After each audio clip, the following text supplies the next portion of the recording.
Hello, friends. You do know, I'm sure, that the holy grail of all scientific endeavor as of now is what is called the quest for a unified theory of reality. It was a quest of Einstein, and it is a quest right now of all physicists and cosmologists. And the way it is being approached is the unification of the fundamental forces of nature, electromagnetism, which is responsible for this transmission right now, electromagnetic activity, which of course gives us the experience of both electricity and magnetism, electrical and magnetic fields, electromagnetic fields. That's one force. The second force is the strong interaction, which holds the nucleus of an atom together. And all those quarks, they're held together by what is called the strong interaction. The weak interaction, which is responsible for radioactive decay. These three forces have been unified through mathematical equations and experimental observations. However, there's a fourth force, which may not actually be a force, something called gravity, which holds the planets together and that makes the world go round. And gravity has not yet been unified with the other three forces. But were it to be unified, that would be the solution to what is fundamental reality, according to science. So that was Einstein's quest to unify all the forces of nature, and also the quest of modern cosmologists. And it remains elusive. It remains elusive. But let's say these four forces were unified. The elephant in the room is still consciousness, and our consciousness also, that seeks to understand the mystery of the world. I would say that Einstein's grand unification quest is based on naive realism. And even if the equations of quantum mechanics were able to unify these forces, the mystery of the world, without consciousness being included, remains an unresolved mystery. So I'm going to propose something to you, and that is that which seeks to understand the mystery of the world is also, or actually is, the mystery of the world. In order to understand the mysteries of the world, we need to ask ourselves, who or what is it that seeks to understand the mystery of the world? The quest to understand the mysteries of the world is an intrinsic part of our human experience. So let us explore the notion that the very act of seeking to understand the world's mysteries is itself the most profound mystery. Philosophers have long grappled with the concept of mystery. Gabriel Marcel, a French existential philosopher, distinguished between problems and mysteries. According to Marcel, problems are external and can be solved through objective analysis. I'll go further.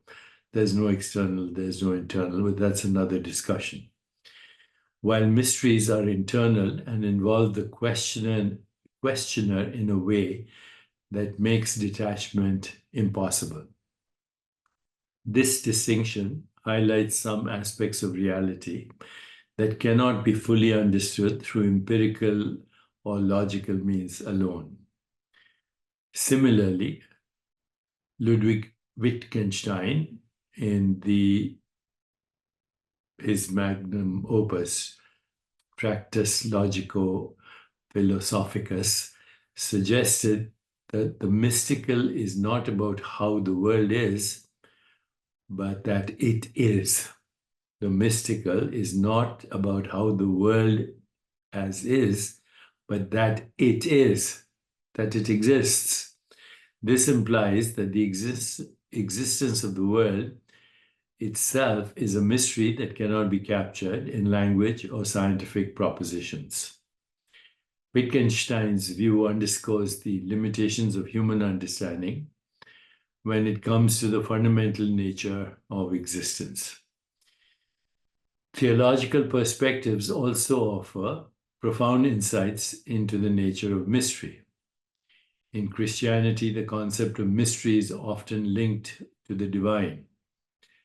The Apostle Paul, in his letters, frequently refers to the mystery of God's will, which has been revealed in Christian scripture through Jesus Christ.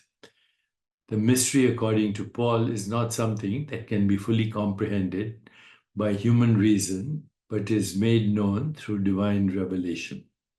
In fact, all the scriptures are referred to as revelations, and frequently poetic revelations.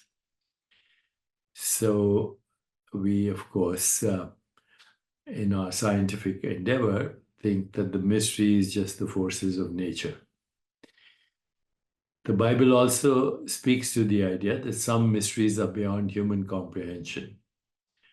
For instance, in the book of Daniel, the phrase to and fro is usually used to describe the restless search for understanding that ultimately remains elusive without divine revelation. This suggests that while humans are driven to seek answers, there are limits to what can be known through human effort alone.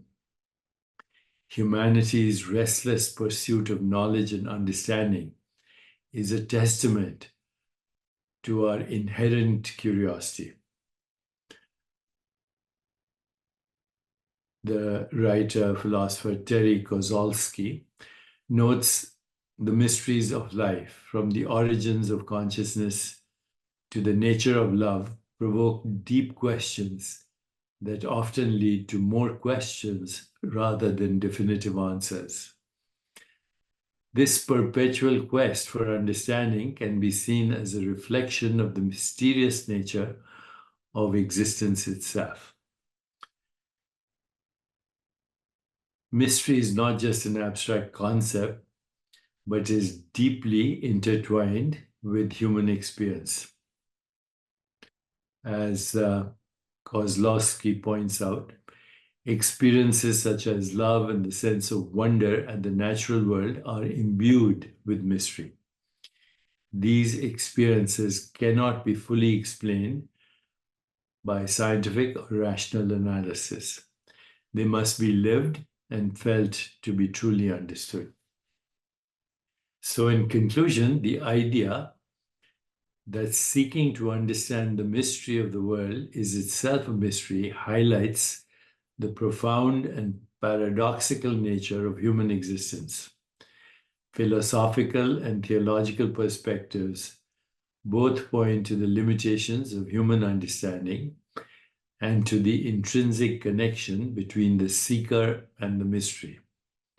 Ultimately, the quest for understanding is a journey that reveals so much about the nature of the seeker as it does about the mysteries being sought.